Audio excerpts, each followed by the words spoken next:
Oh God! What year is this? It's like we've been frozen in time for over a I know, year. and I think I got smaller. We're back. Or you got bigger. And Bennett's getting larger. But yes, we're finally back after a year's hiatus. I believe the last movie we saw and did a Sage versus we did a Sage versus on was 50 Shades of Grey. Now that isn't to say that movie was so terrible That has stopped our streak. that it stopped our vlogging about movies. Ended our streak. Killed it. No. It was a culmination of a lot of things. I stopped the series basically because work was piling up and I had to shift priorities. But now it's a new year, and we have a new year of movies ahead of us. And the one we started off with is the director who movies harder than any other major movie director working today, Alejandro Inarritu. I heard that Inarritu. I have no. Say it a few different ways, and one of them will be the right one. And Yeah, we'll just say right one. We'll find. Or you could just, All right, not do that. And just we'll put just the name on. we'll keep it to Alejandro. We'll keep it to Alejandro. Because we're on a Don't first. say my name. Don't say Stop. my name. No, I'm heading you off right at the pass right now. No, but we'll keep it to Alejandro because we know how to pronounce that. No, because I'm sure Enratu sees our vlogs and will take offense to us if we mispronounce his last name. But we're keeping it to Alejandro for now. And his movie, The Revenant. I am quickly finding myself at odds with Alejandro as a director. From Gravity to Birdman, which I labeled as the most disappointing movie I saw that year. Because... He means, you can guess, Birdman. Oh, I said Birdman. But You said from Gravity to Birdman? From Gravity to Birdman, which is probably the most Well, I just disappointing. wanted to make sure that Yeah. I understood you meant the latter and not... Yeah. No, Gravity was fine, although some of my hangups with Gravity is found here, but we'll get to that. And Leonardo DiCaprio basically beating the shit out of himself for an Oscar. Yeah. I continuously thought that Alejandro just dangled an Oscar replica right out of frame, just in vision of Leo. It's like, come on, go get it. Come on, go get it. And that wanting, and that's how he got that wanting look in his eye that he wore for 90% of the film. He was ravenous. Oh, actually, weirdly enough, Revenant reminded me a great deal of Ravenous. If you haven't seen Ravenous, it's I think it was like mid-90s. It was like a mid-90s Western flick. Haven't seen it. You haven't seen it? Oh, it's great. It's about a bunch of guys who get caught up in a mountain and they have to eat each other. And there's a bunch of Indian stereotypes. Native American stereotypes. It's... my brother and I used to play a game where every time somebody resorts to cannibalism, you eat a bite of summer sausage. It's like, So was it... how did you rate that movie? Ravenous is not a good movie, but it's a fun movie.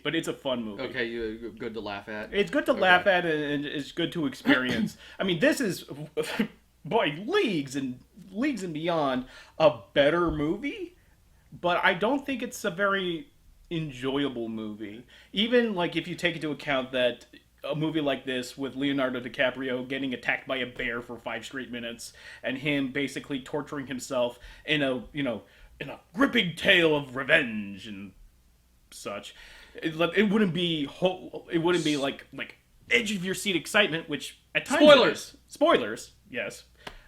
I think anyone who has watched this series at least once will know that we'll go into spoiler territory. Yeah, I know. I still say it. Of course, but for those of you who want the short version, spoiler-free, I'll tell you this much.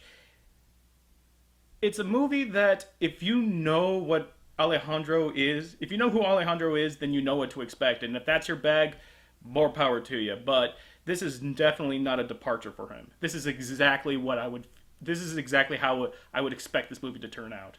And the sad part is, though he put himself through hell, I can tell, I don't know if he's going to get an Oscar for this one. I don't think he will. I hope he doesn't.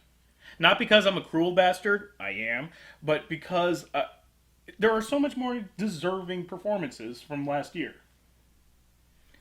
I have not seen, but he has, and he can't stop praising the Danish Girl. Oh yes. So, do you think Eddie Redmayne's going for two for two? The Danish Girl is.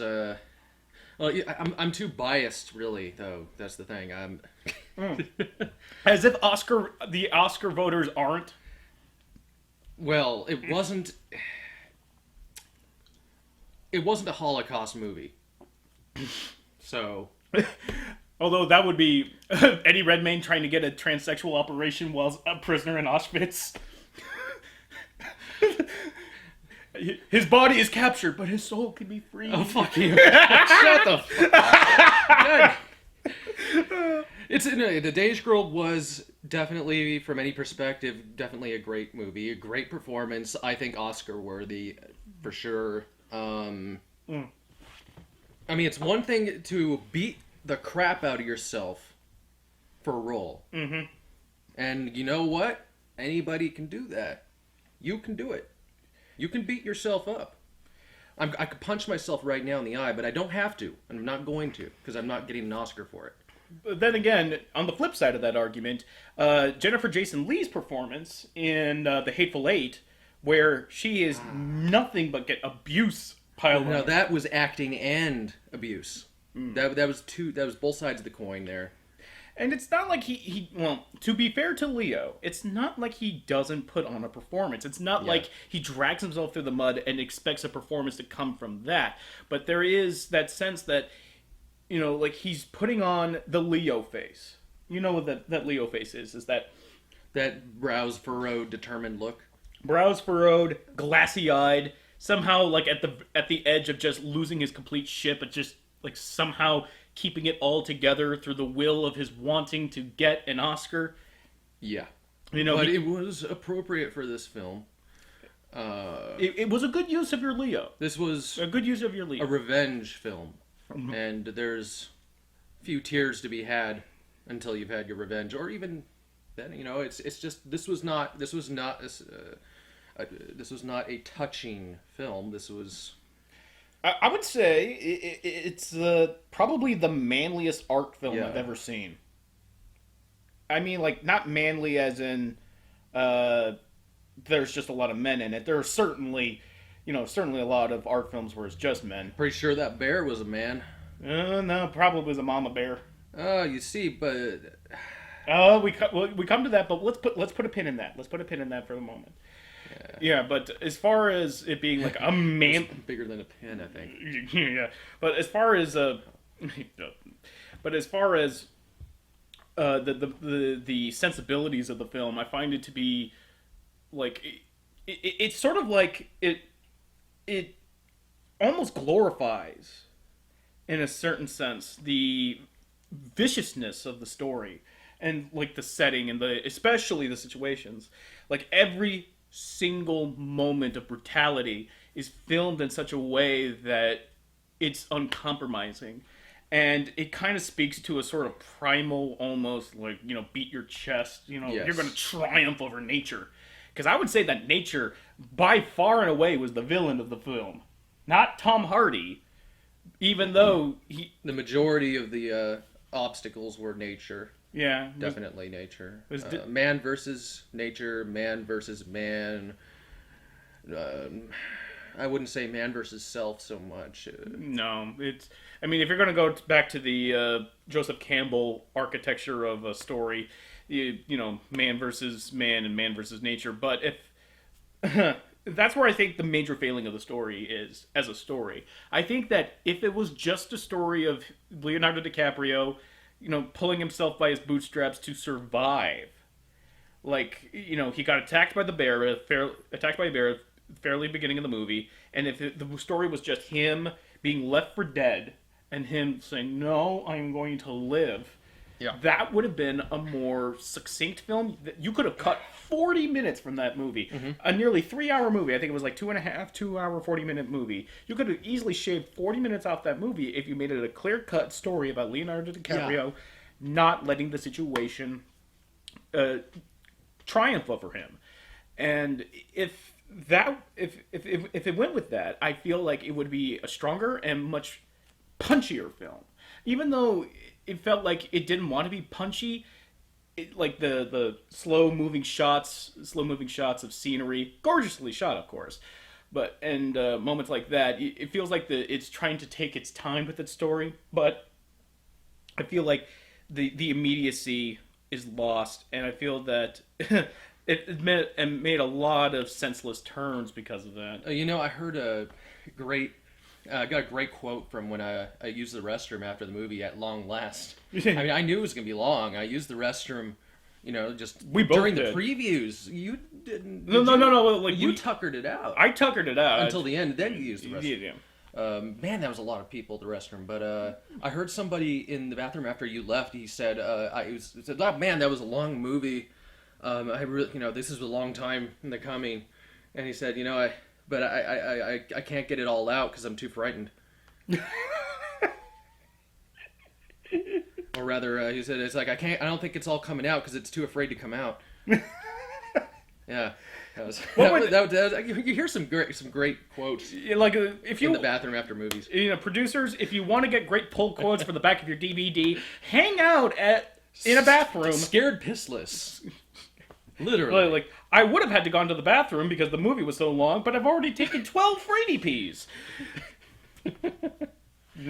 I just used my jumbo Coke as a little urinal.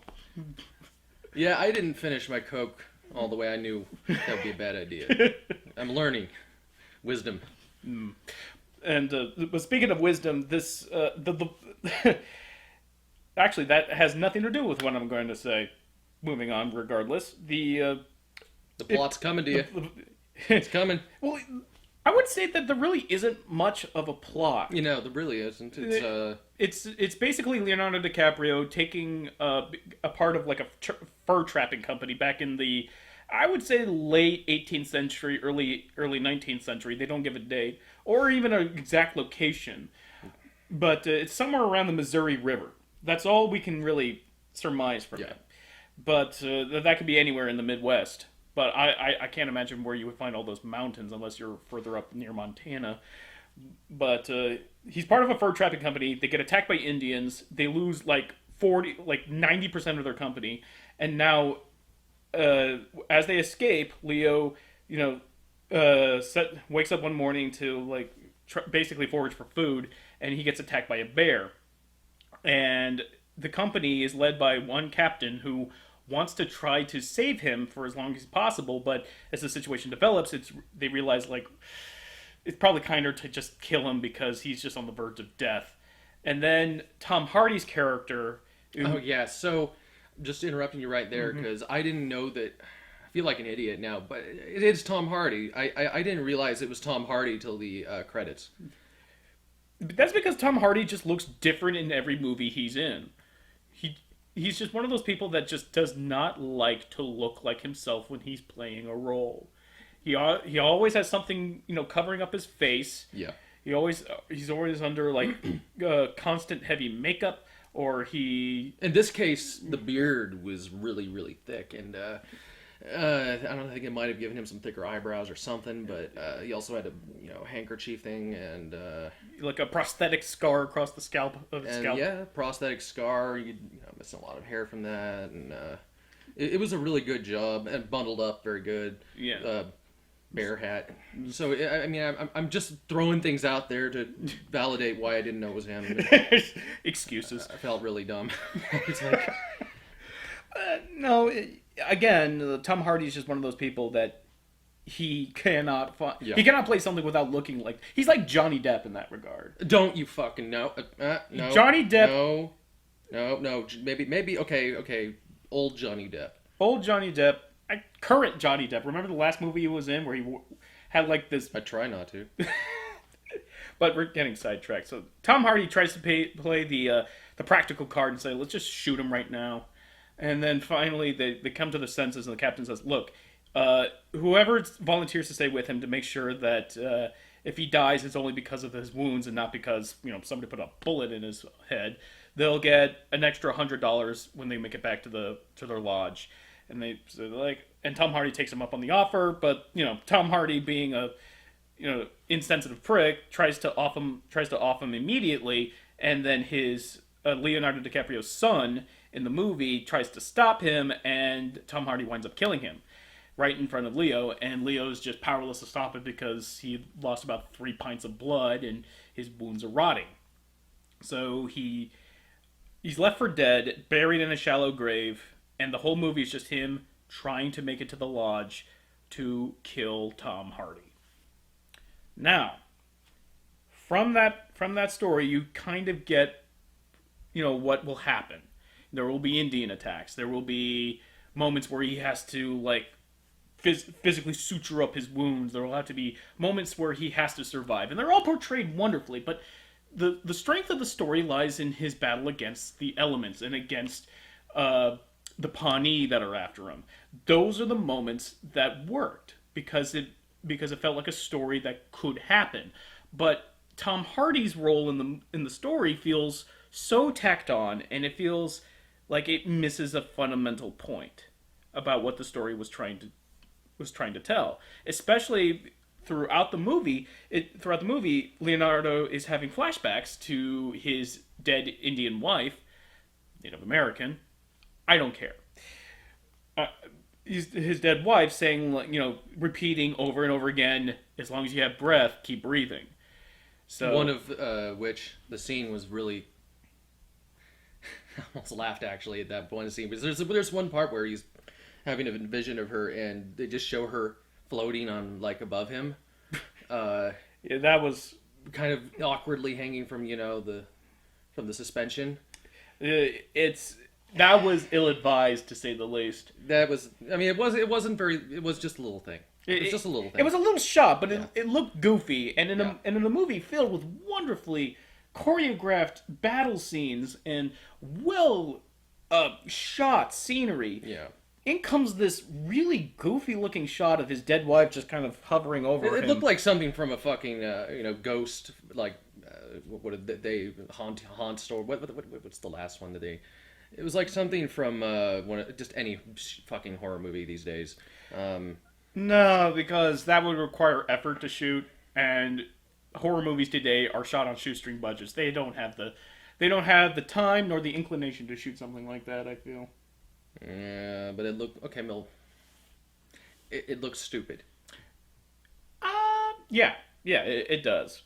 Well, the thing is, she was like bent out at like this. It looked very reminiscent of a horror film, and it just didn't seem. It was out of place. But where Alejandro's touches are immediately felt, especially if you saw Gravity, is taken from the title, really. The Revenant. It's in mythological terms and in D&D lore, the Revenant is basically a returned corpse, returned from the dead. It's from the Latin for return, and so from that you get, okay, so there's going to be there's going to be symbolism of him being reborn, and no less than 3 of them. I mean, remember that shot? I recall 2 times. I'd say 3. So there was the first one was definitely the grave. Yeah, where he literally pulls himself out of his shallow grave. It was extremely shallow. I mean, honestly, they put a few handfuls of dirt on him. Yeah, so. Yeah. Leonardo DiCaprio pulls himself out from the shallow grave, and he starts his journey towards I'm going to get you, Tom Hardy. The second one came from after the Indian attack, after the first Indian attack at the river, where he pulls himself out of the, like a baptism from the water. Pulls himself out of the water. And I'll give you that. And third, where he got chased off of a cliff on horseback, and in order to survive a night, he has to return. He has to Empire Strikes Back a horse, and oh yes, and whatever the hell you call those things in Star Wars. The tauntaun. He guts his horse and then pulls out the innards. It's a bit more gory than a bit. Freaking Leonardo DiCaprio pulls out like a duffel bag size of guts and just throws it to the side, and as if that weren't enough, when he's huddled inside the corpse of the horse, looking exactly like a vagina. Actually, I almost laughed again at that point because that was he looked like Like he's just like his It's face just a Leo face coming out of a looking like a blanket made of horse hide.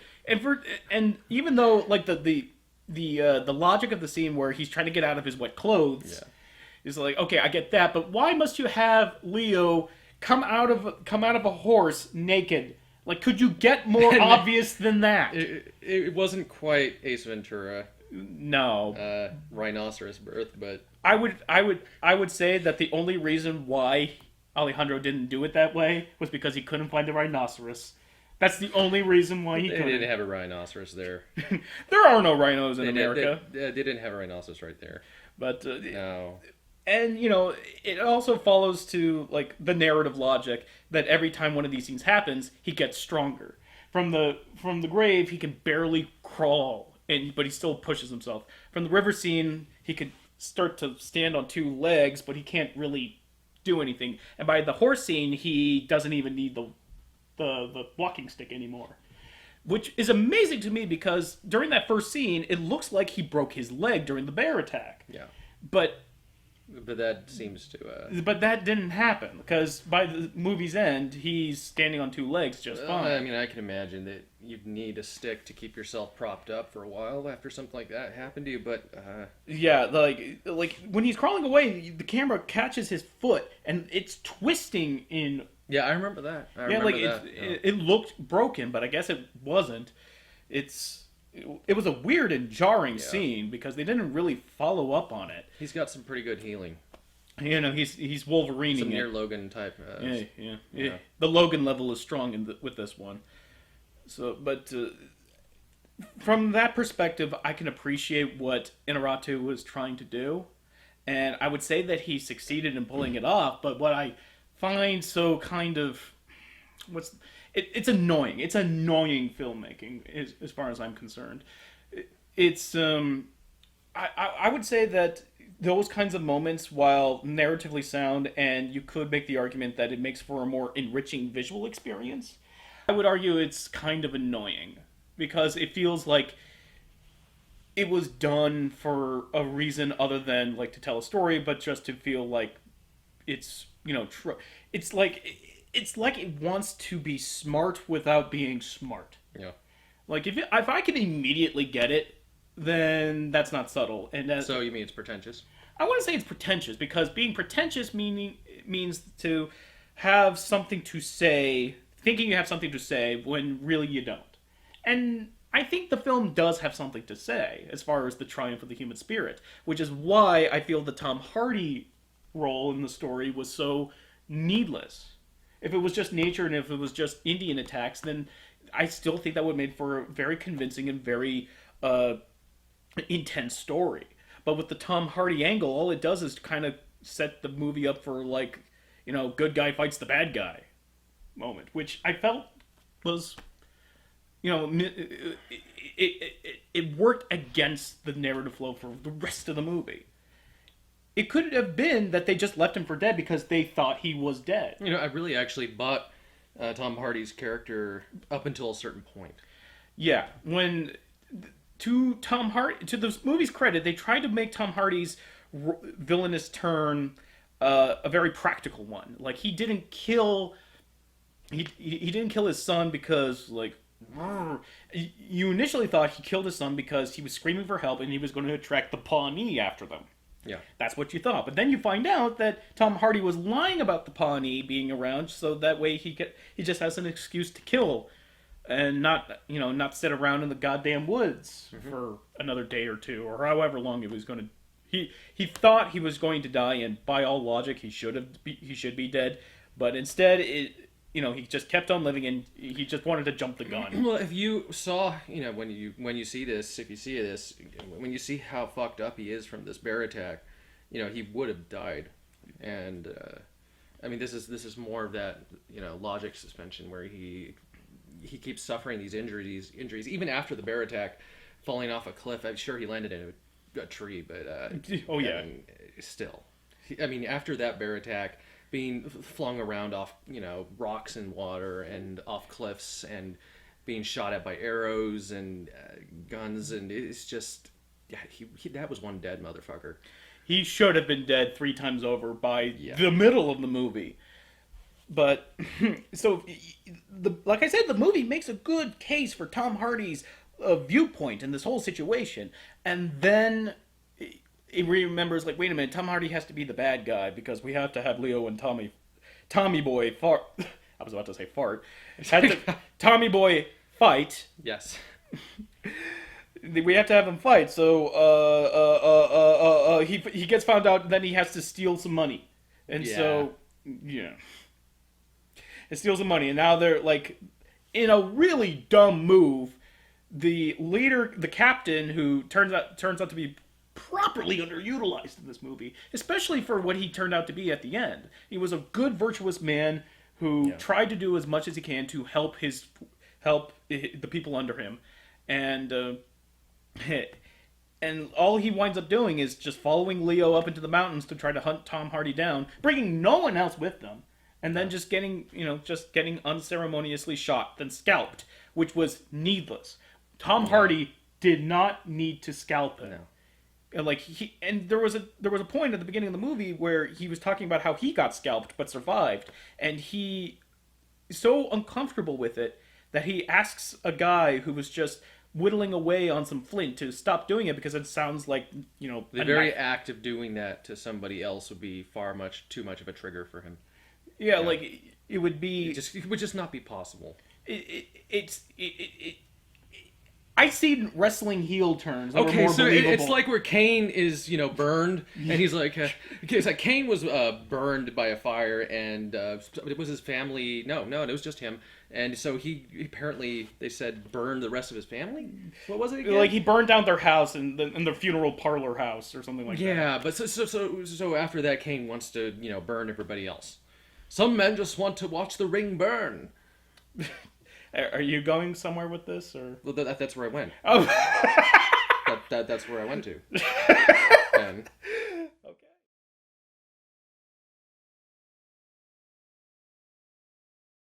My point is, Tom Hardy was, sitting on that fence, being, reprehensible, but like given his situation, you could easily see why somebody could get there. But the first moment was when he revealed that he lied about the Indians being around. The Pawnee, rather. Let's call them the Pawnee. Because that's what they are in the movie. And so he lied about the Pawnee just to, expedite the death. Okay. And because of all that, him killing his son meant that, like, he didn't kill his son because he was afraid the Pawnee were coming after him, because he knew that there were no Pawnee. He killed him because he didn't want to get the other guy, the other kid who was with them, to come running. Mm-hmm. So now when you piece together that, you realize, okay, he's selfish, but at the very least, you could still understand. However, the straw that broke the camel's back was that scalping. Yeah. That was he might as well, like I say, he might as well be a mustache twirler. You could also use the Hound as an example. I mean, we're using fire references here a lot, but the Hound can't stand fire in any situation because of what happened to him. It's not. It's just, it's not a serial scalpist because he got partially scalped. Yeah, like there was literally no reason for him to do that. He could have just shot him. And if anything, the guy had a problem. Sure, he did hate the guy he did this to because of.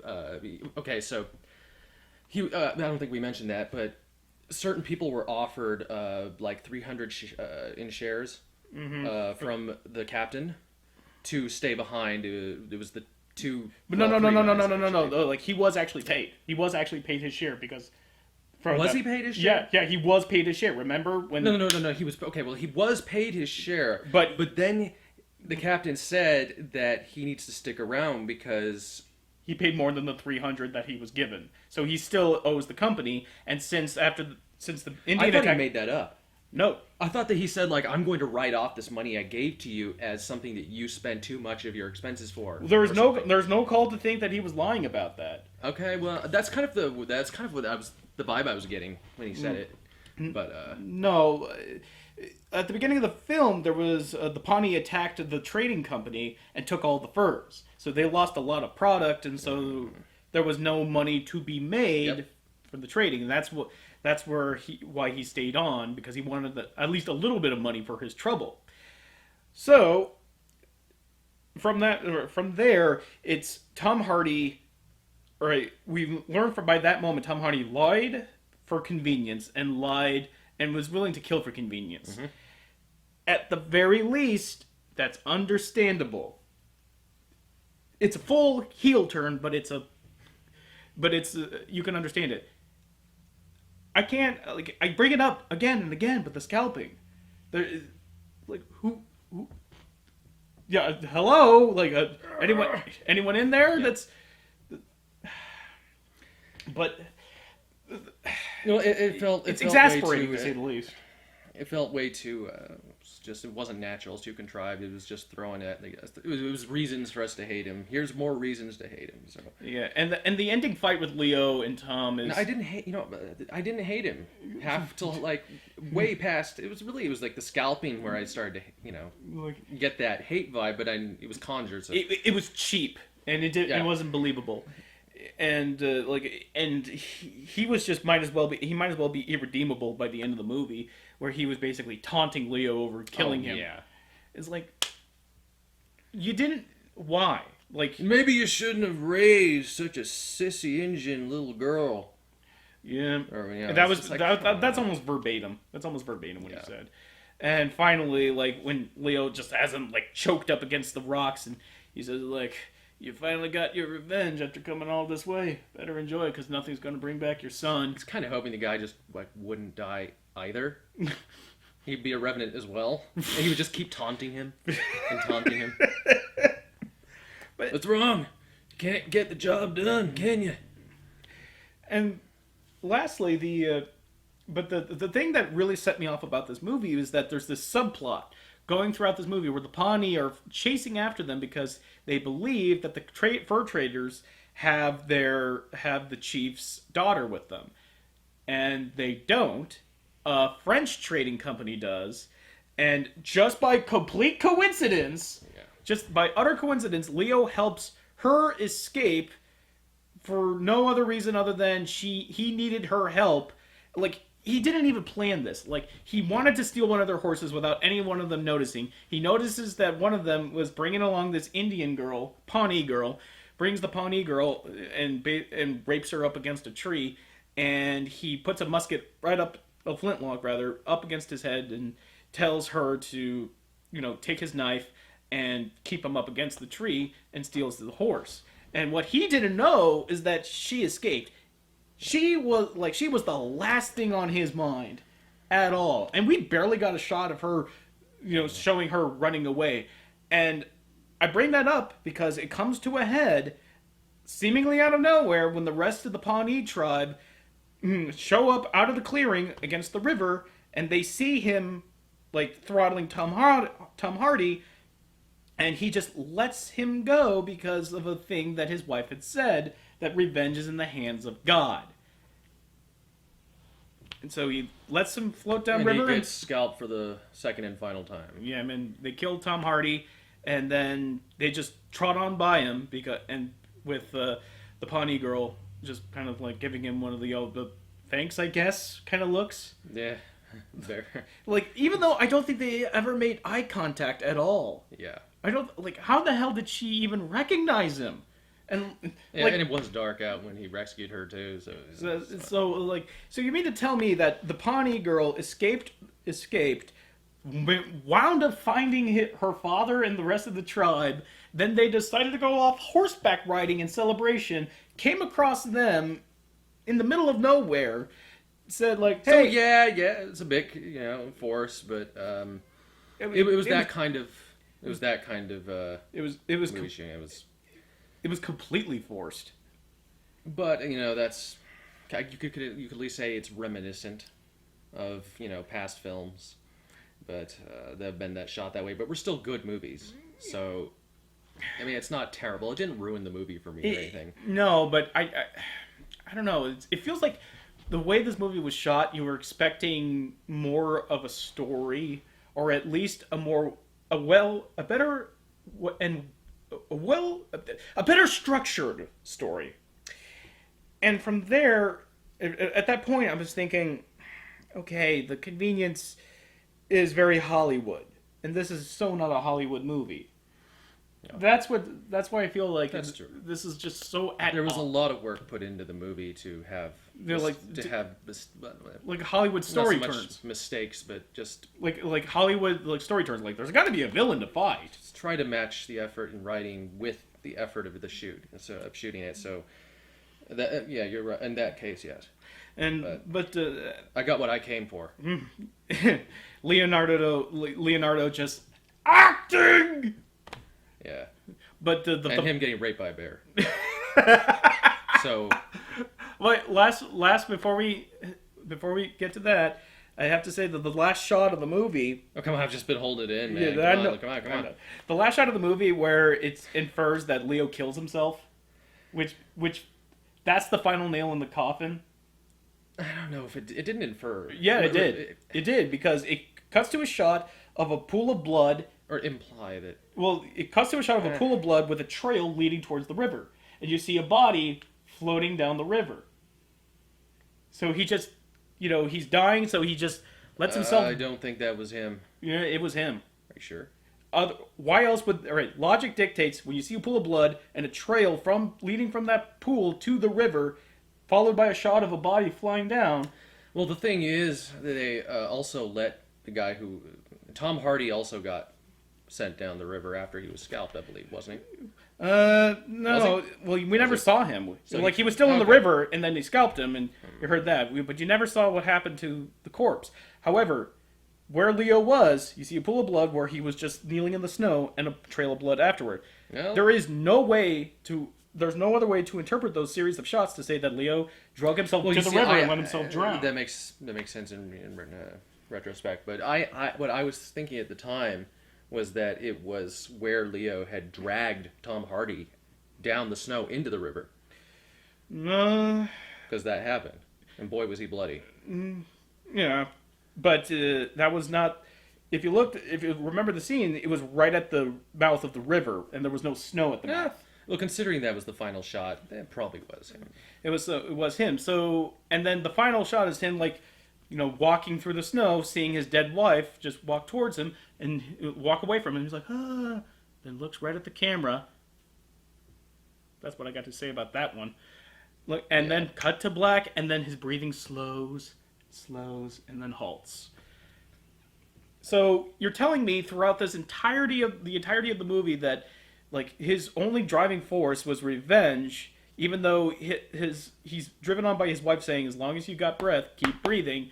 So he lets go of his revenge for the sake of convenience again, and now he just kills himself. So the jump cut. Sorry about that, but as you were saying about the final shot and how you, I could have done without the gladiator style, amongst the wheat. Mm. I mean, it was I'm following my wife into the way they did it. It didn't work. Yeah, it really didn't. And besides, it was his son that this was all about. And he gets killed off fairly early in the movie. Yeah, I mean, not to say that his wife wasn't important as well, but the main fact here, what kept him going, was more his son than his wife. It was revenge for what that guy did for killing his son, and really he should have been seeing his son, I think, more than anything else, but because that's what was in front of him the whole time. But as Gabe so carefully mentioned about the bear rape, there was a good amount of controversy leading up to the release of this film about the quote-unquote bear rape scene. And reading about it, I'm not sure if there was the bear attack scene was far more graphic than what it was than what wound up being in the final cut, or if the people who were seeing more into the fight, into the bear attack than there actually was. Not to say that it isn't vicious, it really is, but there was never a point where the bear actually rapes Leonardo DiCaprio. It's just a very vicious attack, very primal. Oh, there's at least an implication, though. I mean, there's an implication of the bear is raping Leonardo DiCaprio, That bear gets a little frisky. but that's what the bear's trying to do. Is like, are you alive? Like he's trying to sniff you. Yeah, but there's a point where he kind of rears back and puts his pelvis down on him and starts kind of thrusting around for a bit. Very short, but he does it for a while. Yeah, but I would hardly qualify that as a rape scene. Especially considering It certainly wasn't to the degree that I thought it would be, though. Yeah, especially considering there is an actual rape scene in the movie. I would think that would be, taking precedence over Leonardo DiCaprio gets mauled by a bear. Like, here's the thing. This isn't about what is, wrong or right here. We're just talking about... Yeah. I mean, sure, I think that it's worse for a person to get raped by another person than for a bear to rape a person. Sure. Obviously. Do we really need to discuss the morals? No.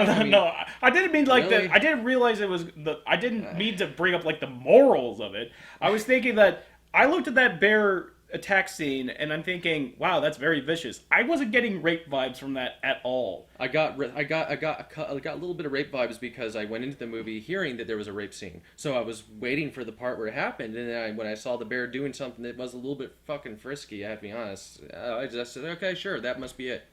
That was like bear, putting his crotch, putting its muzzle like really, really close to his face and doing something to the back end of Leo. You don't see what happened, but I was thinking like the bear was like nipping at him, trying to make sure like it's dead, like Leo's dead. It wasn't the rape that I came for, but it was the rape that I got. So that was uncomfortable, but it was intended to be uncomfortable. It was probably the scene of the movie. More so, I don't think I ever would have thought there was rape. like if I didn't tell you. No, I don't think I would have thought that was rape. But I was looking for it. I was looking for that rape. My eyes were peeled. Yeah. And I found a place where you could argue that it was. I mean, at least dry humping or something. I don't think that the bear pulled his pants down and then. Yeah, that's... lubricated himself up and shit. No, I'm going to stop you before you're going to say something you're going to regret. But... haven't I already? No, actually, you've been fairly good so far. Maybe not in previous Sage Versuses, but I think we're good so far. But with all of that said, and my grievances with the movie, I can't call it an unenjoyable movie, but it's not it's a movie that I knew would annoy me as far as my sensibilities is concerned. And because I kind of tempered my expectations, I was prepared for it. I mean, you could say that I'm, confirmation bias, like I was just looking for something to annoy me, therefore I found something to annoy me, but it's not like what I'm telling you isn't there. I don't think, on the whole, I liked it as much as you did. On the whole, I think you like this movie more. Would you say that's fair to say? Yeah, definitely. Trying to close this out on a more positive note. Would you generally recommend this movie? I generally recommend this movie. Okay. Not for certain people who don't want to see a lot of violence, a certain amount of gore, but... No. But what I mostly got out of the movie was that it really put you in a position where you really felt like, I don't want to stop and take a piss because I'm afraid someone will, run up behind me and try to scalp me or something. It kind of puts you in that spot. It's a neat. Yeah, but it delivers. But if you have to see only one frontier movie out in the winter, in the desolate, cold winter of Midwest America, see Hateful Eight before you see... Yeah, see Hateful Eight is much better. Yeah, Hateful Eight is probably the best movie to have watched before the year's end. Yeah. I mean, I came out of it saying it could be my favorite Tarantino film. Next to, I guess, Pulp Fiction. Yeah, and... Pulp Fiction's kind of that movie where it's like, well, yeah, everybody likes Pulp... it's a great movie, but... it's obvious. I think I would like after having some time stewing on it, yes, Yeah. I would say that this is actually a more enjoyable movie than Pulp Fiction. I think I liked it for the more through line of the plot than this, series of And they mini didn't stories. have to. They didn't need a lot of theatrics for that film. It was really simple. Yeah, it was simple, just well made, top to bottom with great performances, especially Tim Roth. Oh yeah.